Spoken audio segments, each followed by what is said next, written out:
Merci beaucoup. Je suis dans la joie d'être avec vous.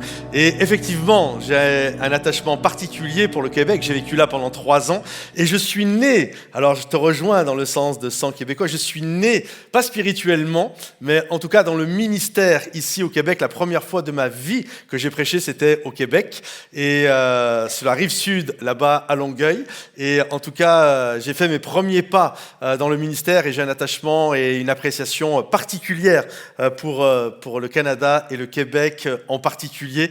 Et on a vécu là pendant 3 ans, on a vécu plein de belles choses au Québec et puis ensuite on est retourné en France. Et aujourd'hui, j'habite à Bordeaux. Est-ce qu'il y en a qui connaissent Bordeaux ? Levez la main ceux qui connaissent Bordeaux. Ok, vous connaissez Bordeaux ou le vin de Bordeaux ? C'est pas la même chose ? C'est pas tout à fait la même chose. Et en tout cas, on est maintenant sur la ville de Bordeaux où on développe l'église Momentum ainsi que sur Bruxelles. Ça fait une année, on a implanté une église à Bruxelles qui est déjà une belle église. Ils sont au-delà de 400 sur Bruxelles. Et en tout cas, on est vraiment encouragés de voir ce que Dieu fait. Est-ce que vous croyez que Dieu est capable de faire des choses ? Est-ce que vous croyez que sa parole est créatrice et qu'elle va pouvoir changer des choses dans votre vie ? Moi, je suis persuadé de ça. Et donc, je dis, j'habite sur Bordeaux et c'est super sympa parce que l'endroit où j'habite vers les vignes. Et quand j'ouvre mes volets le matin, j'ai la vue des vignes devant moi. C'est extrêmement beau. Et il y a tellement de passages dans la parole de Dieu qui nous ramènent justement aux vignes. Et un des passages les plus connus, c'est Jésus et le cep et nous sommes les sarments. Ça veut dire, pour ceux qui ne connaissent pas le langage de la vigne, que Jésus est le tronc et que nous sommes les branches collées à ce tronc. Et quel que soit l'âge que tu as, quelle que soit la couleur de ta peau, nous sommes tous des branches collées au tronc.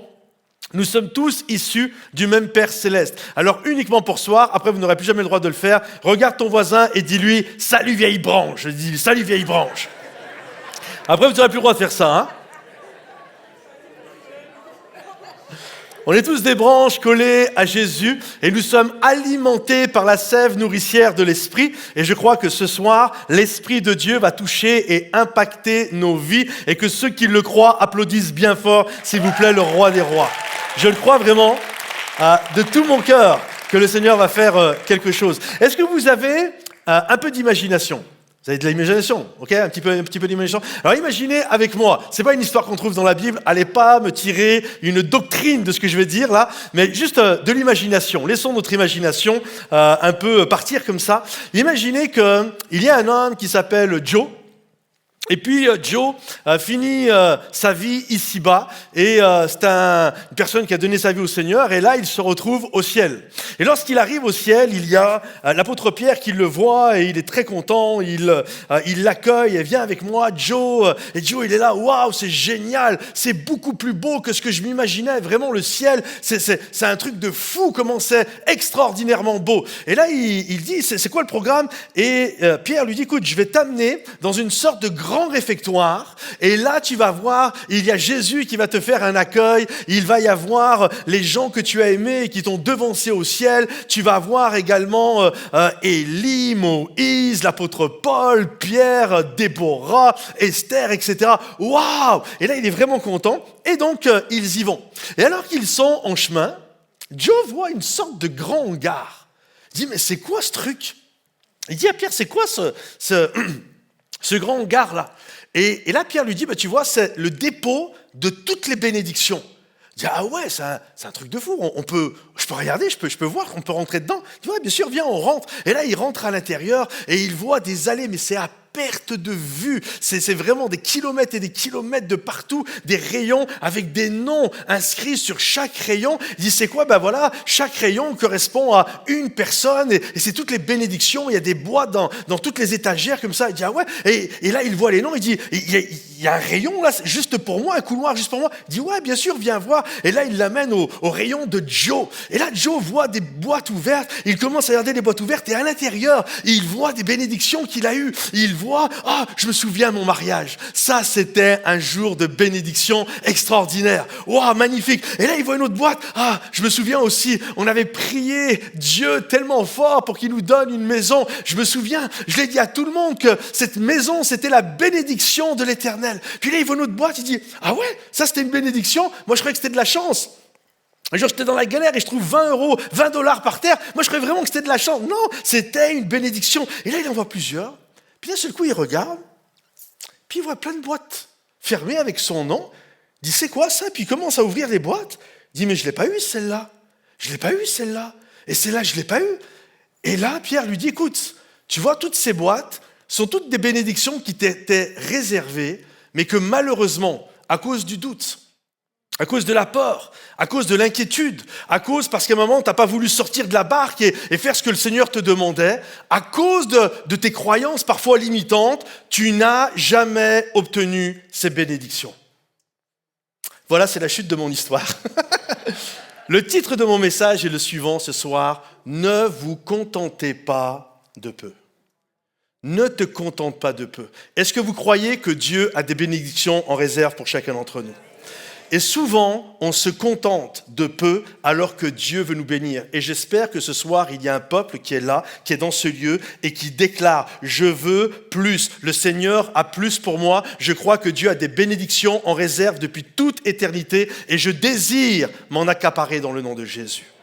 Je désire obtenir tout ce que Dieu a pour moi. » Alors, on va regarder dans un premier temps la définition de la foi dans Hébreux chapitre 11, verset 1. Et ensuite, on va aller appliquer cette définition de la foi dans une histoire, dans un récit biblique que nous trouvons dans le livre de la Genèse. Regardez tout d'abord ce qu'est la définition de la foi. Qu'est-ce que la foi? C'est une ferme confiance dans la réalisation de ce qu'on espère. Dites avec moi, espère, qu'on espère. C'est une manière de posséder déjà par avance. C'est pas encore là, mais par avance déjà, je les possède. Les choses que j'espère, je les possède. Croire, c'est être absolument certain de la réalité de ce qu'on ne voit pas. Alors j'aimerais que nous puissions regarder un récit de la parole de Dieu d'un couple que nous trouvons dans la Genèse qui s'appelle Abraham et Sarah. Abraham et Sarah ont reçu une promesse de la part de Dieu, plusieurs promesses de la part de Dieu, mais une qui concerne le fait qu'un jour, ils auraient un enfant. C'était leur espérance. Leur espérance, c'est qu'un jour, ils auraient un enfant. Peut-être toi, c'est le cas ce soir, ou d'autres choses que tu espères, que ce soit dans le monde côté sentimental, professionnel, ministériel, peu importe. Mais il y a des choses qu'on espère. Et là, ils ont reçu de la part de Dieu une vision, un projet. Ils ont reçu de la part de Dieu, littéralement, une espérance. Et alors qu'ils ont cette espérance qui est là, le temps passe, les décennies sont en train de passer, et malheureusement, ils n'ont toujours pas eu cet enfant. Et là, on ne parle pas de « ça fait 6 mois que j'attends ». On ne parle pas « ça fait 1 an que j'attends ».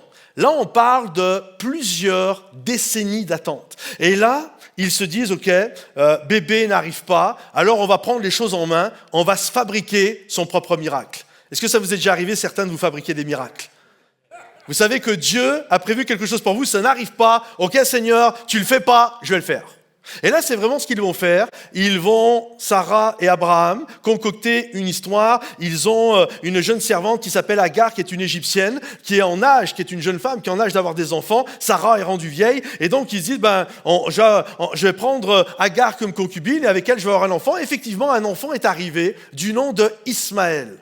Et puis, le temps va passer, quelques années vont passer. Et là, le Seigneur va venir parler de nouveau à Abraham et Sarah. Regardez ce qu'il est dit. Dieu dit encore à Abraham, « Pour ce qui est de ta femme, Saraï, tu ne l'appelleras plus Saraï, mais son nom sera Sarah. Je la bénirai et je te donnerai d'elle aussi un fils. Je la bénirai et elle donnera naissance à des nations. Les rois de plusieurs peuples sortiront d'elle. » Waouh! En fait, la chose qui est extraordinaire dans ce passage-là, il y a un homme, il y a une femme, et pour eux, ils ont l'impression, il n'y a rien, je n'ai plus rien, je n'ai pas de ressources, je n'ai aucune capacité, le temps est passé, c'est juste terminé pour moi. Et Dieu dit, tu crois que c'est fini, mais de toi vont sortir des rois et des nations. J'en ai pas fini. De toi va sortir une grâce, de toi va sortir le miraculeux. Tu ne peux pas, écoutez bien mes amis, vous ne pouvez pas juger, et souvent c'est ce que nous faisons, nous jugeons les choses en fonction de ce que nous voyons. Et parfois ce que nous voyons, Miles Monroe disait que le pire ennemi de la vision, c'est la vue. Parce que je regarde les choses et là, tout me dit que je suis un vieux monsieur, que ma femme, c'est une vieille dame et que c'est juste terminé, c'est ménopausé, c'est juste fini. Tout me dit que ça ne peut pas marcher. Mais j'ai une bonne nouvelle pour chacun d'entre vous ce soir, quel que soit le rêve, quelle que soit l'espérance que Dieu a mis dans votre cœur, notre Dieu appelle à l'existence les choses qui ne sont pas et il les fait paraître à l'existence. Il dit et la chose arrive, il ordonne et elle existe. Savez-vous que Dieu crée à partir de sa parole? Quand Dieu a créé le monde, s'il y a des artisans, vous êtes ici, vous savez que pour créer, vous avez besoin d'une matière première. Vous ne pouvez pas créer sans matière première. Vous avez besoin, si vous êtes un maçon, vous avez besoin de ciment, vous avez besoin de briques. Enfin bref, on a tous besoin de quelque chose pour créer. Le seul capable de créer sans rien, c'est notre Dieu. Il crée par sa parole. Il dit et la chose arrive. Il ordonne et elle existe. Quand Dieu a créé le monde, il s'est tenu, c'est un truc de fou, écoutez bien, il s'est tenu devant le néant, il s'est tenu devant rien, mais vraiment rien, il n'y avait rien, c'était le rien, et il a appelé à l'existence les choses, et elles sont arrivées, juste par la puissance de sa parole. Il a dit que la lumière soit, les astres n'étaient même pas encore créés, il a dit que la lumière soit, poum, la lumière est arrivée. Dieu a séparé le firmament, il a séparé la terre de la mer et il a appelé les choses à l'existence. Il a appelé à l'intérieur de la mer, juste par sa parole, il a appelé des poissons. Il a dit que la baleine arrive et la baleine est arrivée, que le requin arrive et le requin est arrivé. Il a regardé la terre, il a appelé à l'existence des éléphants, des lions, des ours. Il parle et la chose arrive. Il ordonne et elle existe. Et ce que Dieu t'a dit, l'espérance qu'il t'a donnée, notre Dieu n'est pas un menteur. Ce qu'il dit s'accomplira certainement. C'est ce qu'il dit à Sarah. Ta femme certainement te donnera un enfant. Il dit, et tout ce que Dieu dit est la vérité. Moi, si je me retourne et je vous dis, le rideau est blanc. C'est pas vrai, je suis un menteur. Mais non, comprenez ceci. Si Dieu se retourne et il dit, le rideau est blanc, au moment où Dieu dit le rideau est blanc, poum, le rideau devient blanc. Ça aurait été super, un effet spécial. Poum, le rideau devient blanc. Pourquoi? Parce que dès qu'il prononce quelque chose, ce qu'il dit devient la vérité. Donc, quand il a prononcé des espérances sur ta vie, ces espérances sont devenues la vérité. C'est sa grâce, c'est sa puissance, et que ceux qui le croient disent Amen et applaudissent bien fort le roi des rois. Il dit, et la chose arrive. Abraham, quand il entend Dieu qui lui dit ça, il dit, mais non, regardez ce qu'il est dit. Abraham tomba face contre terre. Il rit et dit en son cœur, naîtra-t-il un fils à un homme de 100 ans? Et Sarah, âgée de 90 ans, accoucherait-elle? Écoute, Seigneur, c'est pas possible. Il tombe par terre et il se met à rire. Il éclate. Non, mais franchement, non, mais t'as vu? Et t'as vu ma femme? Mais c'est une blague. Il y a une caméra cachée quelque part. Ça marche pas. Écoute, Dieu. Écoute, Seigneur. Tout ce que je connais de la vie, j'ai pas 15 ans, j'ai 100 ans. Je la connais, la vie. Et tout est là pour me dire que ce que tu es en train de m'annoncer, tout ce que tu es en train de déclarer, c'est faux. Ça marche pas. Écoute, je regarde mes voisines, je regarde mes copains, mes copines d'école, mes amis d'école, je regarde mon voisinage, je regarde les gens de ma famille. Il n'y a personne. C'est mon expérience. Je n'ai aucun point de référencement. Il n'y a rien. Je sais que ce que tu es en train de dire, ça ne marche pas. Et regardez ce qui va se passer encore. Puis Abraham dit à Dieu, « Oh, qu'Ismaël, vous savez le miracle qu'il avait fabriqué? Oh, qu'Ismaël vive devant ta face. » Ça me suffit, cette bénédiction. Pas besoin de plus. Qu'Ismaël vive devant ta face, Seigneur. Mais Dieu lui dit, certainement, ce que je t'annonce, c'est une chose qui est sûre. Certainement, ta femme Sarah va te donner un fils et tu l'appelleras Isaac. Vous savez ce que ça veut dire, Isaac? Ça veut dire il rit. Comme ça, à chaque fois que quand tu vas le voir, tu vas te rappeler qu'un jour, de la promesse de Dieu, tu as ri. Mais ce que Dieu dit est la vérité. Il parle et la chose arrive. Tu as ri, mais ce que Dieu a déclaré finira par arriver. L'espérance qu'il a mis dans ton cœur, ce qu'il déclare est la vérité. J'établirai mon alliance comme une alliance perpétuelle avec lui. Écoutez, Abraham tombe face contre terre. Il rit, mais non, Dieu, mais c'est quoi ce truc là? Pas possible. Oh, qu'Ismaël vive devant ta face. Ça me suffit, cette bénédiction. J'ai pas besoin d'autre chose. Qu'Ismaël vive devant ta face, ça me suffit. Tu sais, Ismaël, là, le miracle que j'avais fabriqué, ce miracle, tu sais, avec la servante, Agar, ce qui s'est passé, c'est bon, ça me suffit. Qu'Ismaël vive devant ta face. Mais Dieu dit, je ne te parle pas d'Ismaël. Écoutez bien, je ne te parle pas d'une bénédiction de substitution. Je ne te parle pas d'une bénédiction de remplacement. Je te parle d'une bénédiction prévue depuis toute éternité. Je te parle d'une bénédiction que j'ai proclamée un jour sur ta vie, sur toi et ton épouse. Je te parle d'un jour, ce que j'ai déclaré, qui a été scellé dans les lieux célestes, qui a été scellé sur la terre. C'est ça dont moi je suis en train de te parler. Je ne te parle pas d'une bénédiction de remplacement. Ne te contente pas d'un Ismaël quand Dieu a pour toi un Isaac. Ne te contente pas de peu, parce que Dieu a des choses en réserve pour toi. Et effectivement, 1 an plus tard, bébé Isaac est arrivé. La bénédiction voulue par Dieu est arrivée.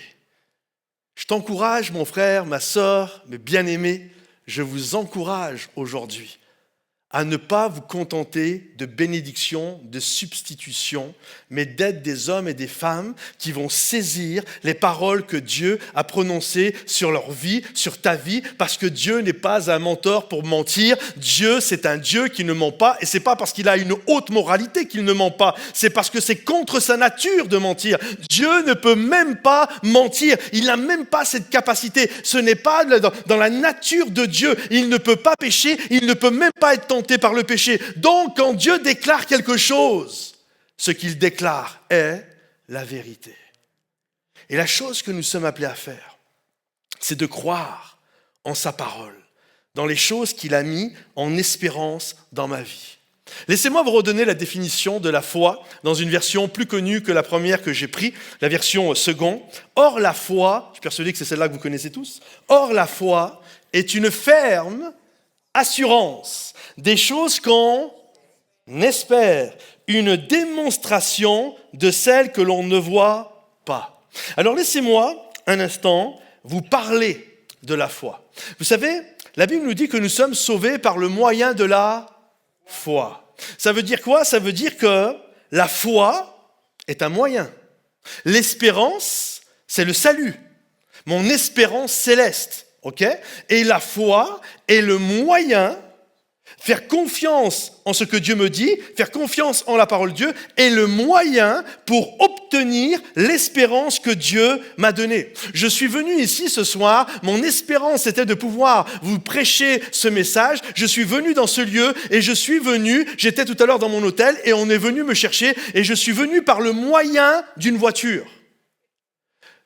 Ce qui fait que je suis là, c'est qu'une voiture, alors déjà il y a eu l'avion de Bordeaux jusqu'à là, et après c'est une voiture qui m'a amené. Vous comprenez, c'est les moyens. L'espérance c'est d'être avec vous ce soir, et la voiture a été le moyen qui m'a permis d'être avec vous ce soir. La foi, mes amis, c'est un véhicule.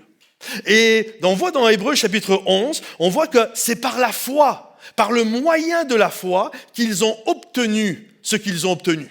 On voit les anciens, il y a toute une dissertation, vous lirez ça, Hébreux chapitre 11, c'est juste magnifique. On voit, c'est par la foi qu'ils ont obtenu ceci, c'est par la foi qu'ils ont obtenu cela, c'est par la foi, par la foi, par la foi. Et, écoutez bien, on a l'impression que la star du texte, c'est la foi. Mais j'aimerais vous dire, la star du texte n'est pas la foi. Vous savez ce que c'est? C'est l'espérance. Or, la foi est une ferme assurance des choses qu'on espère. Pourquoi vous êtes là ce soir? Pourquoi le dimanche matin, nous louons Jésus? Pourquoi que vous veniez à l'église, que vous ne soyez pas à l'église? Pourquoi vous vous mettez à part et que vous mettez à prier Jésus? Pourquoi? Parce que vous avez l'espérance qu'il est ressuscité d'entre les morts et qu'il vit à jamais. Mais si vous n'avez pas l'espérance que Jésus est ressuscité, vous ne le priez pas.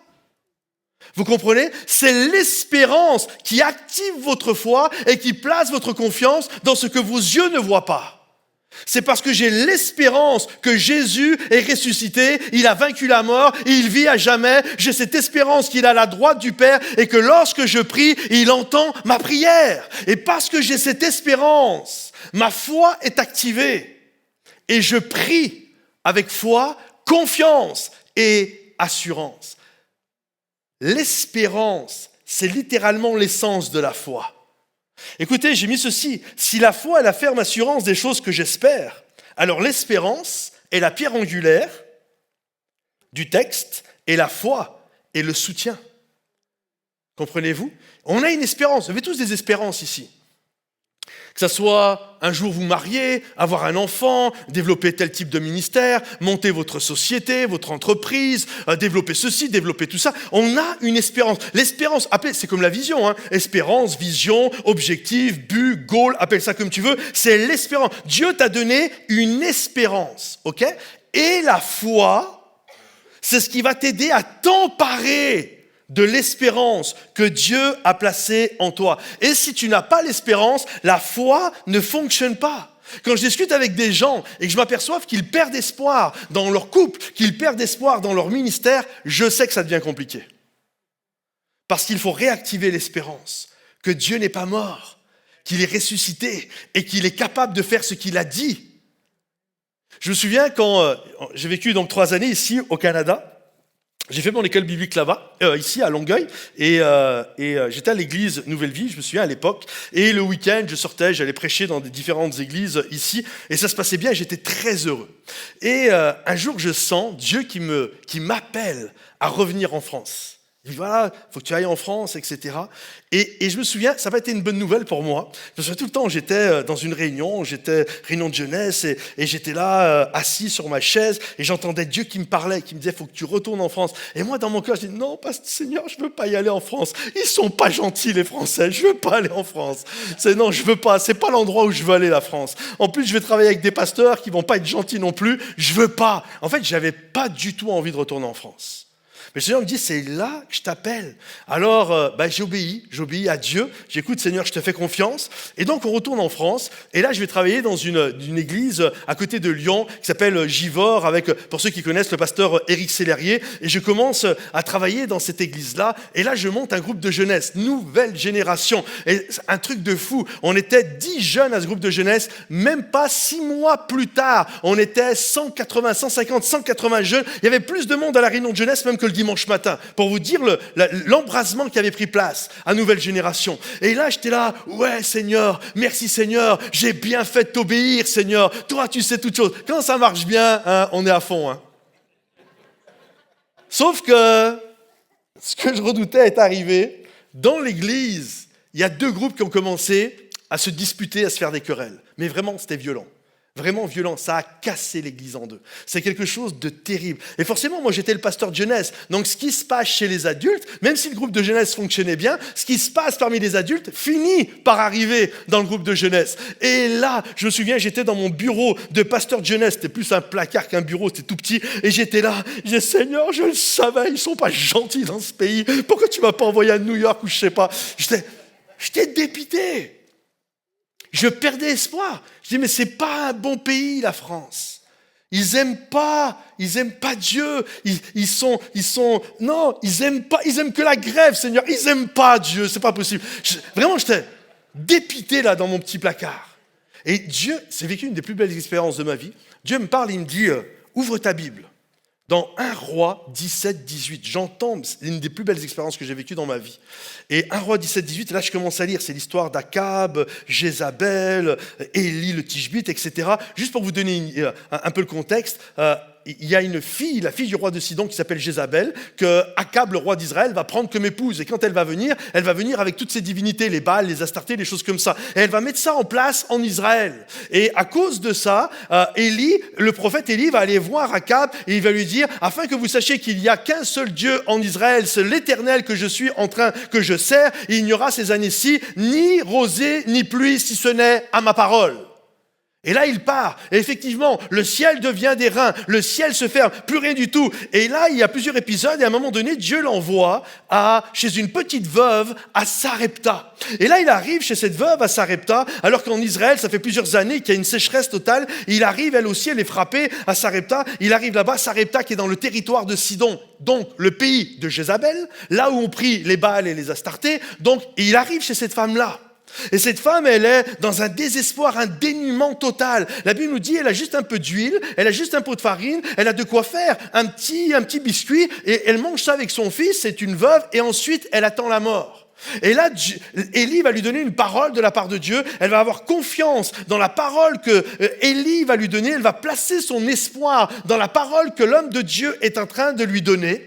Et la Bible nous dit, parce qu'elle a placé son espérance dans la parole de Dieu, la Bible nous dit que le pot de farine et le pot d'huile ne vont jamais diminuer.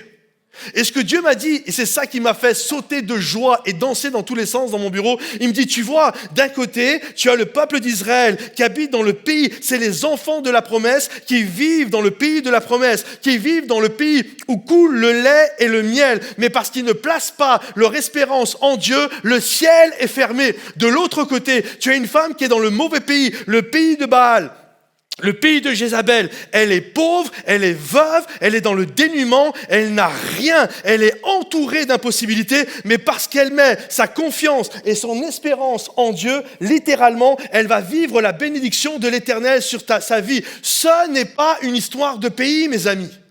Ce n'est pas une histoire de ton compte en banque. Ce n'est pas une histoire des grandes promesses ou des grandes possibilités qui sont devant toi ou d'impossibilités. Tout a à voir. Est-ce que tu places ton espérance en Dieu? Parce que quand tu places ton espérance en Dieu, tout ce que Dieu a déclaré devient la vérité. Le pot de farine ne diminuera jamais et sa grâce sera toujours pour toi. Et que, aidez-moi, dites amen, faites du bruit, explosez, faites quelque chose. L'espoir. Cet homme Élie a été voir cette veuve de Sarepta et il a littéralement ranimé l'espérance. Mon ami, peu importe, place ta confiance en l'Éternel. Crois que sa parole est la vérité et elle finira par s'accomplir. La foi vient de ce que l'on entend. La Bible nous dit ceci, et ce qu'on entend vient de la parole du Christ. Dans mon bureau, je me suis mis à danser de tous les côtés. Pourquoi? Parce que je me suis mis à lire la parole de Dieu. Et la parole de Dieu a activé ma foi dans l'espérance des choses que Dieu m'avait promises dans mon ministère. Sa parole m'a activé. Pourquoi vous êtes là ce soir? Vous êtes venus parce que vous désirez une parole de Dieu. Ceux qui sont venus comme ça par tradition, religiosité, que le message soit bon ou pas bon, vous en fichez un petit peu. Mais ceux qui sont engagés dans un processus, dans des luttes, dans des combats, vous désirez. Vous n'êtes pas venus me montrer votre joli pull, vos jolies chaussures. Non, vous n'êtes pas venus pour ces choses-là. Vous êtes venus dans ce lieu parce que vous désirez une parole de Dieu qui va venir activer votre foi, vous nourrir et vous stabiliser afin de faire face à tout ce que vous êtes en train de vivre. C'est ça. Je viens ici parce que je crois que Dieu, pour le louer et l'adorer bien sûr, mais parce que je crois aussi que Dieu a une parole pour ma vie. L'espoir, écoutez bien, est l'aboutissement que nous souhaitons voir se réaliser. L'espérance est la finalité. L'espérance, en fait, n'a rien à voir avec le processus, mais ça a à voir avec la finalité. L'espérance, c'est comme la vision, ce que j'ai dit tout à l'heure, c'est l'objectif en fait. C'est Dieu m'a mis cette espérance dans mon cœur. Il m'a mis cette espérance dans mon ministère. Il m'a mis cette espérance dans l'église ici, Plénitude, dans EMCI. Il m'a mis cette espérance dans différentes choses, etc. J'ai cette espérance. Et ça, c'est l'objectif final. Et ce qui m'amène à mon espérance, c'est la foi. Et ce qui vient activer ma foi, c'est la parole de Dieu. Et quand bien même il y a des embûches, je continuerai à me nourrir de la parole de Dieu parce qu'elle va fortifier ma foi et peu importe si je dois prendre des chemins différents, je finirai par accéder et aller prendre les bénédictions que Dieu a pour moi. C'est mon objectif, mon espérance, c'est d'aller à New York et que je suis ici dans ce lieu ou à Montréal, peu importe. Je commence, ok, je vais y aller, je vais prendre l'autoroute. Ah, l'autoroute est fermée. C'est pas grave, je vais prendre un itinéraire bis. Ah, il est fermé. Ok, je vais prendre l'avion. Là, ça marche pas, il y a une grève. Non, on n'est pas en France. Mais en tout cas, ça marche pas. Je vais prendre le train, comprenez-vous? Peu importe. mais je finirai par aller chercher avec confiance et assurance ce que Dieu a prévu. J'ai noté ceci, j'ai besoin de la foi et la foi est fabriquée dans l'usine de la parole de Dieu. Quand il s'agit de la foi, mes amis, j'espère que dans ce lieu, il n'y a pas des petits chatons qui font miaou miaou, mais il y a des lions qui vont rugir, qui vont s'emparer de ce que Dieu a prévu. Vous êtes beau, vous sentez bon, vous êtes bien habillé, mais ce n'est pas pour ça que je suis là. Je suis là pour voir une église de lions. Une église qui va aller s'emparer de ce que Dieu a prévu pour sa vie, pour votre vie. J'ai noté ça. Nous ne vivrons pas, ne mourrons pas, ne crierons pas, ne tomberons pas en vain sans produire quelque chose. Je crois que la foi, mes amis, produit toujours quelque chose. Parce que Dieu est le rémunérateur de la foi. Donc quand tu produis de la foi, ta foi va produire un résultat et qui va devenir tangible, que tu vas pouvoir un jour afficher. Je me souviens, il y a quelque temps, je regardais un documentaire, ça m'a fait sourire. Il y avait un pêcheur et vous savez, c'est comme des chasseurs. Des moments, ils mettent leur prise là sur les murs. Alors, je suis pas en train de dire, est-ce que c'est beau, pas beau, c'est pas ça mon point. Mais ils mettent leur prise comme ça. Et là, le gars, il avait pris un requin et il avait mis les dents du requin, la mâchoire de requin comme ça. Et qu'on s'entende bien, il n'a pas mis des petits poissons rouges, il n'a pas mis de la friture, il n'a pas mis des petits poissons qui valaient rien dire du tout. Non, il a mis un requin. Ça, c'est ce que j'ai produit lorsque j'ai été pêché. Je crois que de la même manière, nous pouvons produire quelque chose que nous pouvons être fiers. Compte les bienfaits de Dieu et mets-les tous devant tes yeux. Accroche-les à ton mur et tu verras combien le nombre en est grand. Ta foi produit toujours quelque chose. Si vous allez dans mon bureau, en France, à l'église Momentum, vous allez voir, j'ai mis, lorsque j'étais ici à Longueuil et que j'ai fait mon école biblique, j'ai mis sur le mur de mon bureau mon baccalauréat en théologie. Vous savez pourquoi je l'ai mis? Je ne l'ai pas mis pour paraître. Je ne l'ai pas mis pour dire aux gens, hey, t'as vu un petit peu ce que moi j'ai comme diplôme, hein? C'est bien, hein? Non, non. Vous savez pourquoi je l'ai mis? Je l'ai mis parce que quand Dieu nous a appelés à partir au Canada, c'était un truc de fou. Avec ma femme et ma petite fille qui n'avait même pas 2 ans à l'époque, elle avait 20 mois, on n'avait pas d'argent, on n'avait rien. Je me souviens, j'étais là, j'ai dit Seigneur, est-ce que on doit aller au Québec, on ne doit pas aller au Québec, est-ce qu'il faut y aller, faut pas y aller? Tu sais, des moments, on a toujours peur, surtout quand tu vis des aventures comme ça, à l'autre bout du monde, tu dois traverser l'océan, c'est quand même, tu veux pas te planter, tu veux pas que ce soit tes émotions. Et là, je me souviens, on avait jeûné avec ma femme, c'était un vendredi midi, et ma femme était en face de moi, là, il y avait ma petite fille, Estelle, qui avait tout juste 1 an et demi, elle a pas jeûné, elle avait son biberon, ne vous inquiétez pas, mais ma femme et moi, on jeûne, et puis à la fin, je dis au Seigneur, je vais ouvrir la Bible, et moi, j'ai une lecture de la Bible systématique, mais là, je dis, je vais ouvrir la Bible, et là où mes yeux tombent, je veux que tu me parles. J'ai fait ça 2-3 fois dans ma vie. Je veux que tu me parles. Et là, je dis à Dieu, Seigneur, est-ce qu'on doit aller au Canada? Ma femme est là, ma petite fille est là, j'ouvre la Bible, c'est pas une blague. Est-ce que vous croyez que Dieu envoie des WhatsApp du ciel? J'ouvre la Bible et c'est écrit littéralement, je vous cite, lève-toi, prends le petit enfant et sa mère et va. Ça, c'est un WhatsApp du ciel. Et donc, écoutez bien, alors ça, c'est, sur le coup, tu es super excité, waouh, c'est génial, on va aller s'emparer de ce que Dieu a prévu pour nous, sauf que j'ai pas d'argent. On a $3 000 canadiens à l'époque. Il faut acheter les billets d'avion, 3 billets d'avion. On arrive, il nous reste $2 000. Question de payer 2-3 mois de loyer et d'avoir un peu de nourriture. Et après, plus rien. Mais par la grâce de Dieu, on a pu passer 3 ans ici. Dieu on n'a jamais manqué de rien. Il n'a jamais failli. Sa grâce nous a accompagnés pendant 3 ans. Donc, quand je regarde mon diplôme sur le mur de ce que ma foi a produit, c'est pas un diplôme que je vois. Je vois la fidélité de Dieu, je vois la grâce de Dieu, je vois un Dieu qui nous donne des promesses. Compte les bienfaits de Dieu et mets-les devant tes yeux et tu verras combien le nombre en est grand. Alors je marche dans ce que Dieu a prévu pour moi parce que nous voulons vivre des exploits pour la gloire de Dieu. Notre foi produira toujours quelque chose. Demandez aux musiciens de revenir, s'il vous plaît. Un jour, la Bible nous dit que Jésus va aller voir Pierre et Pierre, il est désespéré. Parce qu'il a pêché toute la nuit et il n'a rien pris.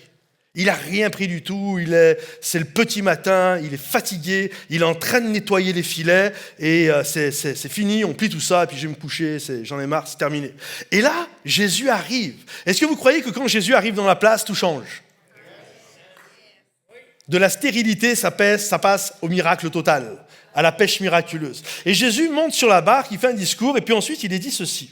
Lorsqu'il eut cessé, on parle de Jésus, de parler, Jésus dit à Simon, avance en eau profonde. Avance en eau profonde et jetez vos filets pour pêcher. Jésus arrive et ils sont complètement abattus, désespérés. Pour eux, c'est comme, c'est fini. Et Jésus va dire, non, c'est pas fini. Comme pour Abraham. Non, mon gars, c'est pas fini. C'est pas terminé. Ça commence. J'arrive dans l'histoire. Jésus savait que toute la nuit, ils avaient péché. Jésus était déjà vivant. Quand ils ont péché toute la nuit, ils n'ont rien pris. Mais Jésus est arrivé. Comme Dieu est arrivé pour Abraham. Et Jésus est arrivé. Et lorsqu'il est arrivé, il a dit, mais non, tu vas aller en eau profonde et tu vas aller jeter tes filets. J'aimerais vous dire, mes amis, il est temps de quitter le rivage. Il est temps de quitter l'endroit où tu as pied. Il est temps d'arrêter de te contenter d'un Ismaël. Et il est temps d'avancer en eau profonde. Et de dire, je ne me contenterai pas de ce que j'ai, mais je crois que Dieu a beaucoup plus en réserve pour moi. Alors ils vont avancer. Et vous connaissez cet épisode extraordinaire de la pêche miraculeuse. Je me souviens quand j'habitais au Canada, j'habitais là, je ne sais pas si ça existe toujours, j'imagine, il y avait des pataugeoires. Ça existe toujours les pataugeoires ? Ça existe toujours les pataugeoires. C'est un truc qui n'existe pas en France. Et je kiffais les pataugeoires. J'amenais ma petite fille, mes enfants, parce que quand on était ici, on en a eu d'autres. Et je les amenais là. Et c'était super beau de voir les enfants dans la pataugeoire. Il y avait plein de petits gamins là dans le quartier. Et ils jouaient comme ça. Ils jouaient dans la pataugeoire. Et c'était juste extraordinaire de les voir. Ça riait, ça s'amusait, tous les enfants et tout. C'est beau, hein ? Et là, je pensais à ça la dernière fois, je me dis, imagine, en fait, ça aurait été des hommes de 30 ans, 40 ans, 50 ans, et c'est eux qui s'éclatent dans la pataugeoire. T'as juste le goût de leur dire, hé, les amis, c'est pas pour toi la pataugeoire. Toi, faut que t'ailles dans la piscine où t'as pas pied. C'est là que tu dois aller. Si tu sais pas nager, on va t'apprendre à nager, peu importe, c'est pas grave. Mais c'est là ta place, c'est pas la pataugeoire. J'aimerais vous dire, mes amis, il est temps de quitter la pataugeoire pour aller là où tu n'as pas encore pied. Il est temps de quitter la pataugeoire pour aller en eau profonde. Il est temps que tu arrêtes de te contenter d'un Ismaël quand Dieu en réserve un Isaac pour toi. Regardez ce que la Bible dit, et je finis avec ça. Abraham, espérant contre toute espérance. Voyez-vous l'espérance qu'il avait ?